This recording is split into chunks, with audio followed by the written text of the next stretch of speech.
어느 일요일 아침 조용한 그 뉴욕의 지하철에서 한 중년 남자와 아이들이 탑승을 합니다. 그런데 이 아이들이 너무 아침부터 큰 소리로 지하철에서 떠드는 거예요. 음, 근데 그럼에도 불구하고 그 아이들의 아빠로 보이는 남자가 그냥 눈을 감은 채 모른 척합니다. 그런데 아이들이 하도 시끄럽게 하니까 옆에 같이 탔던 승객들이 짜증이 나기 시작하는 거예요. 그러다가 한 사람이 다른 승객들을 대신해서 자신이 너무 화가 나니까 그 남자, 아빠로 보이는 남자에게 이렇게 얘기합니다. 당신 아이들을 조금 조용히 시켜줄 수는 없겠습니까? 라고 얘기를 합니다. 그러자 그 남자가 지그시 눈을 뜨면서 이렇게 그 승객에게 얘기를 합니다. 네, 나도 뭔가를 해야겠다라고 생각합니다. 그런데 사실 지금 막 병원에서 돌아오는 길인데 1시간 전에 이 아이들 엄마가 죽었습니다. 그래서 앞이 깜깜해지고 어떻게 할지 모르겠는 상황에 저도 그런데 이 아이들 역시 어떻게 해야 될지 너무 막막한 나머지 어떻게 할지를 모르겠습니다. 라고 답을 하는 거예요. 그러자 이 화가 났던 그 사람은 조금 무안해지죠. 그래서 그 남자에 대한 무례함보다는 그와 그 아이들에 대한 동정심과 치근한 마음이 들었다는 얘기입니다. 이 이야기는 스티븐 코비의 성공하는 사람들의 7가지 습관에 나왔던, 아주 오래된 책이지만 나왔던 얘기입니다. 어쩌면 그 저자는 생각했을 거예요. 내가 조금만 더 참았으면 좋았을 걸 그랬다. 그런데 이 이야기를 드리는 이유는 그렇습니다. 우리에게는 다 각자의 상황이 있어요. 각자의 형편이 있고, 그리고 다 각자 그럴 수밖에 없는 상황이 있을 것이라고 이미 잘 알고 있어요. 그럼에도 불구하고 우리는 돌아서면 자꾸 누군가를 판단하려 하고 내 기준에 그 사람을 비판하려고 하는 그런 성향이 있습니다. 배경이 다르고 같은 표현이라도 언어와 행동이 다른 것도 잘 알고, 그러나 같은 사안을 보고 각자의 성향이 다른 걸 알면서도 우리는 자꾸 판단하게 되고 비판하게 됩니다. 그러면서 생각을 해봤어요. 우리는 왜 자꾸 비판하게 될까? 혹시 이 비판이라고 하는 내 안에 잠재되어 있는 이 의식들이 다른 그 상대와 하나가 되고 싶은 욕구일까? 아니면 나와 다른 그 타인을 내가 통제하고 싶은 욕망일까? 생각해 보게 됩니다. 만약에 그래서 그 상대가 나와 뜻이 같으면 한 팀 한 패로서 지내는 것이면 되고, 만약에 나와 뜻이 다르고 또 내가 생각하는 것과 상대가 다르면 배제시켜서 그러한 것을 통해서 내 기준으로 상대를 길들이려고 하는 또 다른 나의 욕망의 표현은 아닐까? 이런 생각을 해봤어요. 자꾸만 사람을 살아가면 살아갈수록 내 기준이 쌓이면 내 기준대로 판단하려고 하는 횟수가 점점 들어가는 제 자신을 발견하기 때문입니다. 여러분은 어떠십니까? 그런데 성경은 이러한 우리의 비판 성향에 대해서 어떻게 말씀하고 있는가? 오늘 읽어드렸던 7장 1절에 분명히 이렇게 말씀합니다. 비판을 받지 아니하려거든 비판하지 말라. 비판하지 말라고 말씀하세요. 하나님의 말씀입니다. 근데 여기서 비판이라고 하는 크리노라고 하는 이 단어는 그 뜻 그대로예요. 판단하다 혹은 심판하다, 판결하다, 그 상대의 유죄인지 무죄인지를 또 분별하다 라고 하는 뜻이에요. 혹은 그래서 비난하거나 정죄하다라고 하는 뜻이죠. 그렇게 본다면 이 비판하다라고 하는 비판 자체는 원래 가치가 중립적이죠. 옳고 그름을 따지는 일이니까. 오히려 그래서 오늘 읽어드린 본문 5절에 보면 그 형제의 눈 속에 있는 티를 빼줘야 할 때는 빼줘야 한다. 형제의 잘못이 있을 때는 바로 잡아줘야 한다라고 하는 비판을 오히려 더욱 적극적으로 격려하는 것 같은 의미가 있습니다. 그렇기 때문에 이 비판 자체가 잘못이라고 할 수는 없어요. 그러니까 우리가 사랑으로 모든 허다한 허물을 덮어주는 것과, 그러나 동일한 입장에서 상대의 잘못을 바로 잡아주는 것은 조금 별개로 떼어놓고 봐야 되는 사안입니다. 그런데 여기서 말씀하시는 비판하지 말라고 하는 이 이유는, 문제는 비판에 있는 것이 아니라 비판하는 사람의 자격에 있다는 겁니다. 오늘 마침 주보글을 오늘 꼭 가셔서 읽어보셨으면 좋겠는데, 이 노진준 목사님이 그렇게 얘기를 하는 장면이에요. 로마서 15장에 보면 성도 간에는 믿음이 강한 사람이 있고 믿음이 약한 사람이 있다라고 얘기합니다. 근데 이때 믿음이 강한 사람, 믿음이 약한 사람 때문에 교회 안에 갈등이 일어납니다. 근데 이때 믿음이 강하고 약하고의 차이는 무엇에서 나오는 거냐면, 성도들 사이에서 어떤 특정 음식을 먹어도 되는가 아니면 먹어서는 안 되는가를 가지고 믿음이 강하고 약한 것으로 표현이 돼요. 근데 사실은 이 믿음이 강하다라고 했을 때, 예를 들면 이 음식을 먹어야 되는가 말아야 되는가에 대한 이 문제는 사실은 믿음에 대한 얘기가 아니라 각자의 확신에 대한 얘기를 믿음이라고 표현한 거예요. 그러니까는 무엇을 먹을까 말까는 각자의 확신에 대한 문제라는 말입니다. 보다 더 근본적이고 중요한 문제는 성도 안에 어떠한 것이 하나님을 기쁘시게 하는 일인가 아닌가가 중점이 돼야 되는데, 이건 먹는 것이 옳은가 아닌가는 각자에 따라 다르게 판단될 수 있는 가치로 말하는 거예요. 하지만 우리는 그러한 확신의 차이를 가지고 어떤 사람은 믿음이 강하고 어떤 사람이 믿음이 약하다라고 판단합니다. 그래서 오히려 그 확신 때문에, 확신이 세면 믿음이 강한 자로서의 우월감을 갖게 하고, 뭔가 확신이 아닌 것 같은데 라고 하면은 확신이 약한 것 때문에 믿음이 약하여서 열등감을 갖도록 부추깁니다. 이것이 그 글의 맥락입니다. 그런데요, 분명히 우리 성경을 통해서 우리에게 말씀하시는 비판에 대한 입장은 무엇이냐면, 그러나 우리를 온전히 비판할 수 있는 존재는 딱 한 분밖에 없는 하나님 한 분만 우리를 온전하고 완벽하게 판단하실 수 있다라고 말씀합니다. 그래서 성경은 야고보서에 이런 말씀이 있습니다. 입법자와 재판관은 오직 한 분 하나님이시다. 그래서 그분만이 우리를 구원하기도 하시고 멸하실 수 있는 분인데, 대체 성도 너는 누구이기에 이웃을 판단하려 드느냐 라고 말씀해요. 경고합니다. 그래서 성경은, 그러니까 만약에 우리가 비판을 하되 쉽게 함부로 누군가를 판단하고 정죄하는 것은 오직 하나님만이 하셔야 되는 역할을 우리가 대신 가로채는 것일 수 있어요.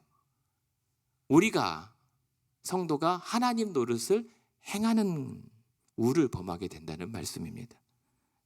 더군다나 1절에 뭐라고 얘기합니까? 비판하지 말라고 하는 조건이 뭐예요? 비판받지 않으려면 비판하지 않는 게 좋다는 겁니다. 우리는 뭔가 판단하고 비판할 때 반드시 알아야 되는 게 뭐냐면, 내 판단의 그 기준으로 내가 비판 당할 것을 생각해야 된다는 겁니다. 내가 누군가를 판단하고 있어요. 하지만 그 판단의 기준으로 누군가 나를 또 판단하고 있단 말입니다. 그것을 주의하라는 말씀입니다.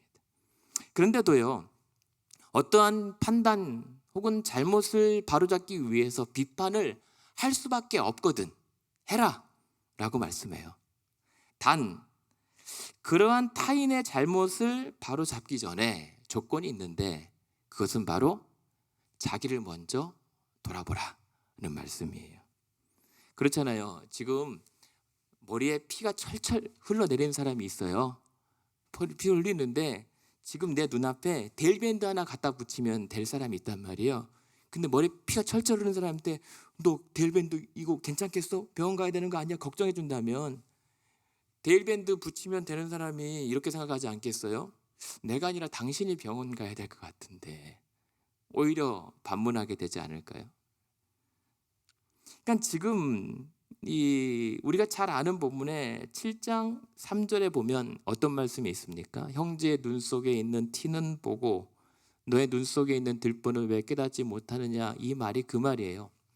여러분 목공소에 가보셨잖아요. 막 톱밥 날리고 작은 먼지들이 막 날리는데 예수님이 목 쓰셨잖아요. 예수님은 그런 톱밥이 날리는 환경을 잘 아신단 말이에요. 그러면서 기둥과 기둥을 연결하는 들보, 이 빔, 축 같은 걸 잘 아시잖아요. 그것을 비유로 두시는 거예요. 왜? 너는 형제의 눈 속에 있는 티는 보이면서 네 눈 속에 박혀있는 커다란 들보는 왜 깨닫지 못하느냐.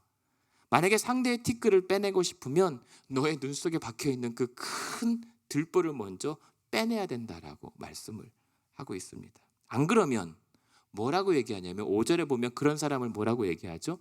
외식하는 자라고 얘기합니다. 위선자라고 얘기합니다. 자기에게는 들보를 눈 안에 담아두고 상대에 있는 티끌을 빼려고 하는 사람이 위선이다라고 얘기하는 겁니다. 왜 위선일까요? 2절에 보시면 뭐라고 얘기합니까? 너희가 비판하는 그 비판으로 너희가 비판을 받을 것이고 너희가 헤아리는 그 헤아림으로 너희가 헤아림 받을 것을 알라. 여기서 헤아리다라고 하는 단어가 잣대예요, 잣대. 그러니까 지금 왜 이러한 것을 위선이라고 얘기하는 거냐면 이중잣대를 들이댄다는 겁니다. 비판하는 사람이. 자기 들보에 대해서는 의도적이든 고의적이든 회피하면서 상대에게만 그러한 기준을 들이대려고 하는 것이 위선이다. 그래서 3절에 보면 이런 말씀이 있습니다. 형제의 눈 속에 있는 티는 보고 자기 눈 속에 있는 들보는 보지 못한다라고 하는 말이거든요. 근데 형제 눈 속에 있는 티는 그냥 보여지는 대로 보는 걸 말해요. 그런데 자기 눈 속에 있는 들보는 깨닫지 못하느냐라고 하는 이 단어는 뭐냐면 보여서 보이는 게 아니라 찾아내야 보이는 겁니다. 그러니까 그럼에도 불구하고 자기 자신에게는 한없이 관대하고 타인에게는 그냥 보이는 대로 마구 말하는 겁니다. 지금 이 상황이. 그러나 분명 로마서에서는 바울이 이렇게 얘기합니다. 그런 기준으로 남을 판단하는 사람아, 남을 판단하는 네가 하나님의 심판을 피할 줄로 생각하지 말라. 남을 판단하는 너는 하나님의 심판대 앞에 서게 될 것이다 라고 얘기하거든요. 무슨 말입니까? 우리가 남을 비판하는 것으로 사실상 남도 나를 비판하겠지만 그보다는 하나님께 판단당할 것을 유념해야 한다는 말씀입니다. 우리가 비판할수록 있잖아요. 하나님께 비판당할 기준을 하나씩 늘려가는 셈인 겁니다. 그러므로 우리는 비판하는 습관과 습성을 주의하되 우리는 그래서 남을 위해서 기도를 합니다. 그런데 남을 위해서 하는 기도도 남을 판단하는 또 다른 나의 의가 되어서는 안 돼요. 우리는 그 사람을 위해서 기도한다고 하지만 그 기도가 오히려 그 남을 비판하는 또 다른 왜곡된 수단이 될 때가 있단 말입니다. 여러분, 신앙생활 할 때 사람 믿지 마십시오. 저도 믿지 마세요. 그런데요, 더 믿지 말아야 할 사람이 있습니다. 나를 믿지 마세요. 자기 자신 절대 믿어서는 안 됩니다. 신앙이 그렇게 좋았고 그렇게 용감했던 그 베드로가 하루아침에 그렇게 넘어질 줄을 누가 알았습니까? 우리 자신이 그럴 수 있습니다. 그러므로 자기 눈에서 먼저 들보를 한번 빼내봐야 그게 얼마나 어려운지도 알 수가 있고, 그리고 그렇게 어려운 과정을 통해서 들보를 빼낸 후에야 그 경험을 토대로 뭐라고 얘기해요? 상대에게 가서 내가 당신 눈에 있는 티를 발견했는데 그 티를 내가 빼는 걸 도와줘도 될는지를 물어보라는 거예요. 그게 5절 말씀입니다. 외식하는 자여, 4절부터 읽어드릴게요. 보라, 네 눈 속에 들보가 있는데 어찌하여 형제에게 말하기를 나로 너의 눈 속에 있는 티를 좀 빼주랴 하겠느냐. 외식하는 자여, 먼저 내 눈 속에서 들보를 빼라. 그 후에 밝히 보인 다음에 형제의 눈 속에서 티를 빼주라. 해라, 도와주라. 하지만 네 거 먼저 빼라는 말씀입니다. 그러니까 우리의 호의가, 상대를 돕겠다라고 하는 호의가 무례할 수가 있어요. 그러니까 먼저 여기서 뭐라고 봤죠? 내가 가서 말없이 탁 빼고 내가 너 도와주려고 했던 거야. 그게 아니라 내가 너의 눈 속에 있는 티를 좀 빼도 되겠는지 조심스럽고 신중하게 지혜롭게 다가가는 게 필요한 겁니다. 왜냐하면 그렇게 도와준다고 해도 안 되거든요. 뜻대로 안 돼요. 그래서 이어지는 말씀이 6절입니다. 그럼에도 안 되면 그냥 내버려 두라는 말씀이에요. 그 말씀이 6절에 이어지는 게 거룩한 것을 개에게 주지 말며 너희 진주를 돼지 앞에 던지지 말라. 우리가 이 말씀을 잘 아는데요, 오늘 이 본문의 맥락에서는 어떻게 해석해야 되냐면, 일단은 거룩한 것과 진주는 하나님의 말씀이에요. 복음입니다.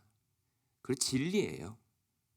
근데 이것을 개, 돼지에게 던져주지 말라고 하는, 이 개, 돼지는 이 유대인들을 대상으로 쓴 이 마태복음은 지금 유대인들에게 있어서 개나 돼지는 부정한 짐승, 가까이 할 수 없는 존재입니다.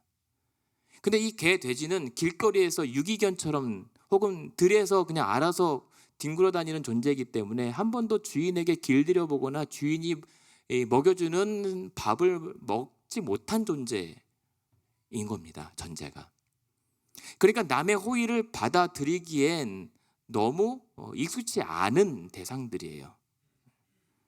그런데 뭐라고 얘기합니까? 이 개나 돼지들이 오히려 그것을 발로 밟고 돌이켜 너희를 찢어 상하게 할 수 있으니 조심하라 라고 하는 말은, 이것은 유대인들에게 이방인들 상대하지 말라는 게 아니에요. 이방인들 말하는 게 아닙니다. 오히려 그런 하나님의 말씀, 그리고 하나님의 이 진리를 의도적으로 거부하는 사람들, 오히려 바리새인들에 해당하는 거예요. 오히려 그 하나님의 말씀이 이렇고 옳고 분명한데도 불구하고 의도적으로 그 말씀을 회피하거나 거부하는 것, 그 잘못을 시정하기를 거부하는 사람들을 염두에 두는 말씀이라고 볼 수 있죠. 오히려 그런 거룩한 진리와 말씀을 발로 으깨어 부순 다음에 그런 말씀을 전하는 그 대상에게 달려들어 물어뜯어 해할 수 있을 것이다 라고 지금 경고하는 겁니다. 그래서 여러분, 잠언에 어떤 말씀이 있습니까? 아무리 지혜로운 말도 미련한 자 귀에는 말하지 말고, 왜냐하면 그가 너의 지혜로운 말을 업신여길 것이기 때문에 상황 봐가면서 도우라는 말씀을 하거든요. 이 말씀을 우리에게 적용해 보면요, 때로는 안타까워요. 때로는 답답해요. 그러나 어쩔 수 없습니다. 왜냐하면 그것은 내 몫이 아닌 거예요. 구원이 각자의 몫인 것처럼 신앙도 각자의 몫이 있습니다. 구원과는 조금 별개인데, 신앙생활하면서 각자가 감당해야 될 분복 혹은 몫이 있다는 말씀입니다. 성경에서 말하는 것처럼 서로가 나눠줘야 할 짐이 분명히 있습니다만, 그러나 각자가 하나님 앞에서 해결해야 될 몫도 분명 존재합니다. 그렇기 때문에 여러분, 이 부분에서만큼은 각자 도생이 맞아요. 그러니까 아무리 안타깝고 아무리 좋은 것이라 할지라도 안 되면 그냥 안 되는 것으로 내버려 두는 것이 때로는 더 지혜로운 거예요. 하나님의 몫이니까. 그래서 이어지는 말씀을 저는 이렇게 해석을 해요. 그래서 안 되면 비판 대신 우리에게 주는 성경의 대안은 바로 기도와 사랑이라는 거죠.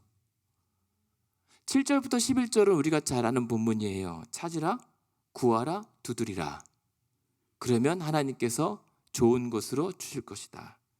그런데 지금 1절에서 6절에서 이어지는 문맥으로 보았을 때는요, 지금 이러한 여러 가지 자신의 문제, 타인의 문제가 지금 엉클어져 있는 이 상황 가운데 우리가 할 수 있는 것은 네가 옳으니 너의 티가 더 크니 작으니라고 하는 그런 논쟁이 아니라, 그러므로 자신과 타인을 위해서 기도하라는 하나님의 말씀으로 저에게는 읽힌단 말이에요. 비판 하나조차 온전하게 감당할 수 없는 우리 자신을 회개하라. 과연 나는 비판할 자격이 있는 자인가? 먼저 돌아보라. 그리고 3절에 보면 그 내가 도와줘야 되고 그 잘못을 바로잡아야 될 대상을 형제라고 얘기합니다. 형제는 세상이 아니라 성도를 말하는 거예요. 그렇다면 그 성도의 티를 논하고 부각시킬 것이 아니라 그러한 허물을 내 가슴에 품고 하나님께 구하고 두드리고 찾으면 11절에 뭐라고 얘기합니까? 아무리 악한 자라도 하나님께서 좋은 것으로 주지 않겠느냐. 어떻게 해서든 하나님께서 도와주시거나 해결해 주시지 않겠는가 라는 말씀으로 제게는 와닿는다는 말입니다. 무슨 말입니까? 기도하라고 하는 건 뭐죠? 내 판단 말고 성령의 인도를 구하라는 겁니다. 성령의 지혜를 구하고 하나님의 판단에 맡기라는 거죠. 실제로 누가복음 11장에 보면 이 본문이 가장 좋은 것을 구하면 주시지 않겠느냐라고 하는 것을 성령이라고 표현하기도 해요. 실제로. 그래서 이 오늘 본문이요, 나중에 누가복음 6장 한번 가서 찾아보시면 이 본문을 조금 다르게 더 구체적으로 표현해요. 너희는 비판하지 말고 도리어 사랑하고 선대하고 아무것도 바라지 말고 후히 꾸어주고 용서하라. 그렇게 비판하지 말라고 말씀하세요. 그러니까 무슨 말씀입니까? 보다 적극적인 비판은 잘잘못을 시정하기보다는 사랑으로 꾸짖으라는 말입니다. 사랑으로 다스리라는 거. 그러니까 여러분, 우리가 신앙생활하면서요, 성도의 신앙은 사람이 아니라 우리의 그 모든 판단을 하나님께 내걸었을 때 하나님 안에서 우리가 연대하고 연합되게 되는 거예요. 나의 신앙이 먼저 하나님 함께 내걸려야 우리의 성도들의 유대가 하나님의 은혜 안에서 형성이 되는 겁니다. 그래서 그게 중요합니다. 나의 신앙이 사람에게 내걸려 있는지 하나님께 걸려 있는지. 그러고 보니 오늘 본문의 12절에 보시면 그러므로 무엇이든지 남에게 대접을 받고자 하는 대로 너희도 남을 대접하라. 뭘로 결론이 돼요? 그냥 남을 대접하라. 황금률이라고 하죠. 사실은 앞에 있는 모든 이 본문의 내용들을 아주 요약해버리는 결론이 대접하라는 말씀입니다. 그러니까 이 말씀은 무엇입니까? 바울이 이렇게 얘기해요. 로마서 12장에서 원수가, 네가 정말 미워하는 원수가 굶주리거든 먹이라. 네가 정말 싫어하는 원수가 목말라 하거든 마시게 하라. 그래서 그 원수의 머리맡에 숯불을 놓아두라. 그렇게 해서 선으로 악을 이기라 라고 말해요. 그게 우리의 안전한 비판입니다. 비판할 수 없는 자의 비판인 거죠. 우리는 기억해야 합니다. 오늘 내가 남을 비판하는 그 비판 기준으로 내가 하나님으로부터 비판받을 것을 유념해야 합니다. 내가 정말 남에게 엄격한 기준을 들이대면서 비판할수록 하나님으로부터 우리의 판단도 더 엄격해질 것이다라고 하는 사실을 우리는 알아야 합니다. 그래서 사실 우리들은 신앙생활 할 때 웬만하면 타인에게 그러려니 해야지 나중에 하나님도 내게 그랬거니 하고 눈 감아 주실 거란 말이에요. 예. 그냥 그러려니 해야죠. 한마디로 오늘 우리 이 말씀이 우리에게 주시는 메시지는 그래서 우리에게 겸손하라고 말씀하시는 것 같아요. 겸손한 자는 함부로 비판 못하죠. 자기가 어떤 자인 줄을 잘 알고 있기 때문에.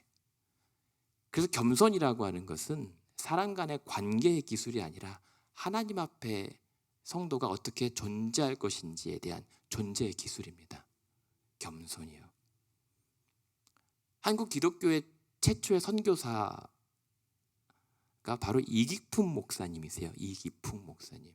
제주도로 파송된 선교사입니다. 근데 이분이 이 평양 조선 장로신학교 1회 졸업생인데 이분은 예수 믿기 전에 어떤 분이었냐면 복음을 전하러 온 이 마포삼열이라고 하는 선교사, 외국 선교사에게 돌을 던져서 턱 밑에 큰 상처를 낸 사람이에요. 근데 그런 사람이 복음을 듣고 어떻게 극적으로 예수를 믿고 목사까지 된 거예요. 근데 이때 졸업 동기였던 장대현 교회 담임 목사님이 바로 길선주 목사님이라고 하는 분인데 이 길선주 목사님이 친구 이 이기품 목사님을 제주도로 선교사 파송하면서 권면의 설교 말씀이 내용 중에 이게 있어요. 당신이 지난날 어떻게 평양에 온 첫 선교사들에게 돌을 던졌는가를 기억하시오. 그렇게 돌 던졌던 때를 기억하고 제주도로 갔을 때 제주도 사람들이 행여 당신에게 마찬가지로 돌을 던진다고 하더라도 실망하지 마시오라고 권면합니다. 그런데 그 예견대로 정말 제주도가 척박했고 우상과 미신의 땅이었단 말이에요. 그래서 그 제주도 선교가 너무 힘들어요. 그리고 그 이기풍 목사님이 극심한 박해를 받아요. 그리고 심한 좌절감에 빠져요. 그래서 너무 힘드니까 마포삼열 선교사에게 편지를 써요. 너무 힘들다고. 그랬더니 이 사무엘 모펫 마포삼열 선교사가 이 이기풍 목사님에게 답장을 이렇게 씁니다. 이기풍 목사, 편지 잘 받았어. 그런데 말이요, 당신이 내 턱을 때렸던 흉터가 아직도 아물지 않고 있어. 이 흉터가 아물 때까지 더욱 분투 노력하시오. 안타깝지만 그렇게 표현했겠죠. 그 답장을 받고 이 이기풍 목사님이 지난날 마저 내가 돌 던진 놈이지. 그런데 나에게 돌을 던진다라고 내가 힘들다고 저 사람 못됐다라고 할 게 아니라 자신도 똑같다라고 하는 죄책을 회개합니다. 그래서 끝까지 제주도 선교에 매진해 나가요. 그러니까 이 이기풍 목사님은 자신이 평생 어쩌면 한 번 잘못 던진 이 돌팔매질 때문에 평생 겸손할 수밖에 없었단 말입니다. 그런데 그러고 보니까 바울도 마찬가지였던 것 같아요. 바울도 예수를 그만큼 핍박하면서 얼마나 또 다른 돌멩이질을 했겠습니까? 그러니까 그 돌팔매질 때문에 바울은 계속 자신의 서신서에서 남을 판단하지 말라고 할 수밖에 없었던 거예요. 왜냐하면 본인에게는 예전에 돌을 던지면서 사람들을 정죄하고 판단했던 자기에게는 예수께 한번 던졌던 그 돌팔매질 때문에 판단은 고사하고 평생 구원의 빚진 자로 살 수밖에 없었던 거예요. 바울조차도. 하물며 저와 여러분 우리도 마찬가지죠. 예수께 그 구원의 빚진 자라고 하면서도 날마다 죄의 돌팔매질을 던지는 우리야말로 돌 던진 자의 심경으로 하나님 앞에 날마다 겸손할 수밖에 없는 자들이라는 사실을 우리는 오늘 확인하고 가야 합니다. 천국보다 아름다운 드라마가 나왔어요. 목사가 드라마 얘기를 자꾸만 해서 죄송합니다만 김혜자 씨가 출연했고 대체 천국보다 아름다운이라고 하는 게 조금 화가 나더라고요. 대체 천국보다 아름다운 게 뭐가 있길래? 라고 슬쩍 봤는데 마침 거기에서 천국의 센터장이 등장하는데 그 사람이 대사를 이렇게 얘기하더라고요. 천국 온 사람들에게 모아놓고 이렇게 얘기해요. 당신들은 지옥 못 가서 천국 온 사람들입니다. 라고 얘기하는 거예요. 제가 그 말을 듣고 혼란이 왔던 게 맞지 않나? 우리가 믿지 않는 사람들과 다른 것은 무엇인가? 구원받은 죄인이라는 사실 외에는 다른 게 없단 말이에요. 구원받지 못한 죄인이 있고 저와 여러분은 오늘도 구원받은 죄인이라고 한다면 과연 죄인들을 뭐라고 판단할 수 있겠는가 생각을 해보게 되는 겁니다. 그래서 예수님도 심각한 죄를 지은 여인에게 내가 너를 정죄하지 않겠다라고 했는데 하물며 오늘 저와 여러분이 바울도 그렇게 우리에게 책망하고 권면했던 것처럼 그리스도께서 위하여 대신하여 죽으시고 살리신 형제를 너희가 왜 까닭없이 업신여기고 비판하느냐 났던 그 말에 우리는 귀를 기울여야 할 것입니다. 그래서 여러분 결론입니다. 오늘 이 아침 혹시 누군가를 비판해야 되겠거나 혹은 누군가의 잘못을 바로 잡아주기를 간절히 원하거나 그런 분 계십니까? 도와주십시오. 그 눈에 티 들어가면 바람이라도 호 불어서 빼줘야죠. 도와주시되 그러나 돕더라도 먼저 나 자신을 돌아봐야 할 것이고 그래도 정 안 되겠으면 그래도 정 도움이 거부당하면 비판의 자리보다는 너 잘되나 한번 보자라고 흉보기보다는 오히려 중보하는 자리에서 하나님께 더욱 그 상대를 품고 부탁 드렸으면 좋겠습니다. 그리고 도리어 더 애틋함으로 사랑하며 그래서 더더욱 그 모습이 내 모습인 것을 인정하고 겸손하게 이왕이면 비판하기보다는 그래도 그 사람에게 숨겨두고 새겨두신 하나님의 형상 그 하나님의 형상을 찾아내며 도리어 축복하는 그러한 성도와 교회 되기를 주님의 이름으로 축원합니다.